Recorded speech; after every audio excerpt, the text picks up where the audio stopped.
Hello, this is Rev Dore, Jacques Patlian, teaching religious science, which is the science of mind, sometimes called the perennial philosophy, from beautiful Sarasota, Florida. Today, let's talk about living in integrity.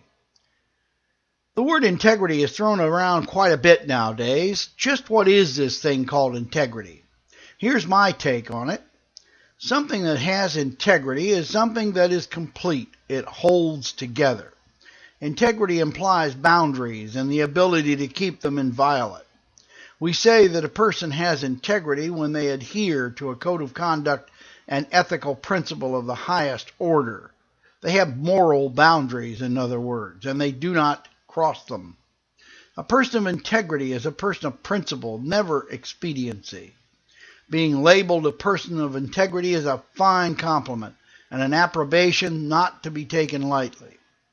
What are the hallmarks of a person of integrity? How do we know we're in front of one when we see them? Number one, be absolutely scrupulous with your word. When you give your word to another, you must honor it, no matter how inconvenient or difficult subsequent events make the honoring of your word. Your handshake, fist bumps don't count, I'm afraid, and your word is your bond. Now the answer to this is don't give your word lightly. Be sure you're willing to do it if you promise it. Saying no is just fine if you can't do it. Much better than giving your word and then breaking it. I know that in today's society this seems rather quaint, a bit like Emily Post or etiquette, a shadow of a bygone era. Keeping faith with each other can be a matter of life and death in our global, lightning-paced world. I believe that personal honor, the keeping of one's promises and word, is more important than ever. The stakes are so much higher now. Our world, our commerce, our politics, our diplomacy, our very lives may depend on people doing what they have said they will do.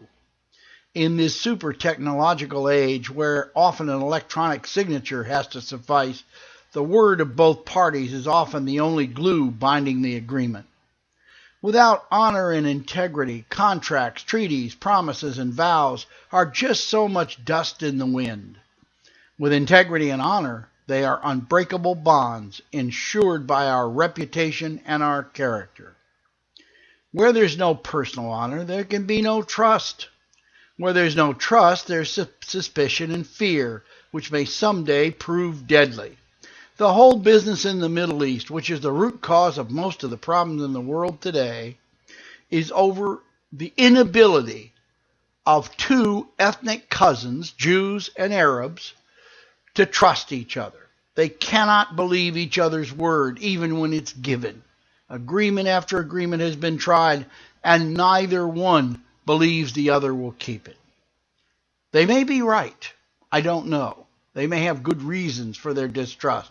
But that distrust is a canker sore on the body of this planet, and it causes most of our trouble today.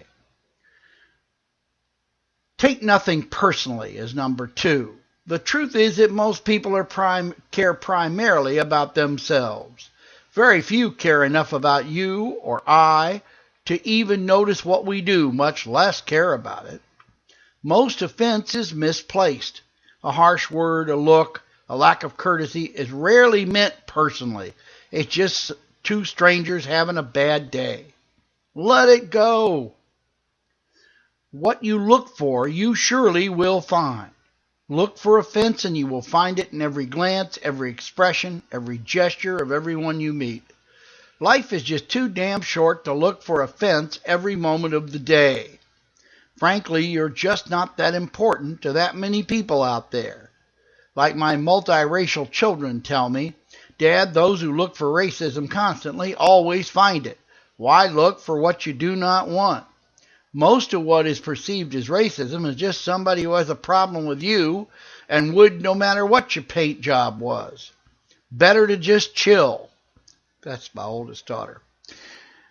Number three, make love the default emotion in your mind, heart, and soul. Come from love first in all situations. Seek the highest and best for all concerned, not the best way you can get over. When you come from love, you are living in the light, and the light will always defeat the darkness. You see, darkness doesn't exist. It's just an absence of light. But the light is real. It must be created. It's something tangible. It exists. Make your life a lighthouse to all with whom you come in contact. Coming from love does not make you weak. It makes you super strong because you have harnessed all the power in the universe. God is love, and when you love, you are expressing God herself. When you are in a negotiation, for instance, keep an open mind and always be sure that the other party gets at least part of what they needed. Make sure both parties to the negotiation leave the table with a smile. A win-win brings future deals and more business. An attitude of "I crushed 'em" brings resentment, not future business, but bad blood and a bad reputation for the guy who thinks he crushes people. Number 4, draw clear and definite boundaries for your life. Being loving does not mean being a sucker or a pushover. Boundaries are essential to any emotionally healthy person of integrity. Being a person of integrity means declining to do, say, or condone that which is contrary to your personal code of honor and integrity.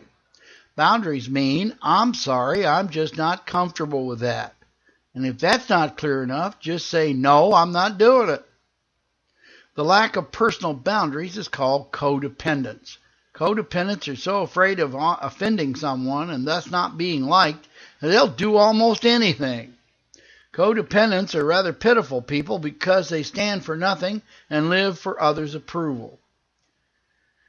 If you find yourself feeling bad because you have to say no, just remember this great line from Terry Cole Whitaker. It's the title of one of her books. Pick it up if you get a chance. It's called "What You Think of Me Is None of My Business." And that's a great statement. I've used that many times. But he said, I really don't agree with you, and I don't like what you write, Reverend Dore. And I said, thank you for sharing. What you think of me is none of my business. A person of integrity is a rare and precious thing. Be rare, be precious, be a person of integrity, and you will know the peace of the just and true. This is Reverend Dore Jacques Patley at the Awakened Heart Center for Spiritual Living in Sarasota, Florida, saying so long for now.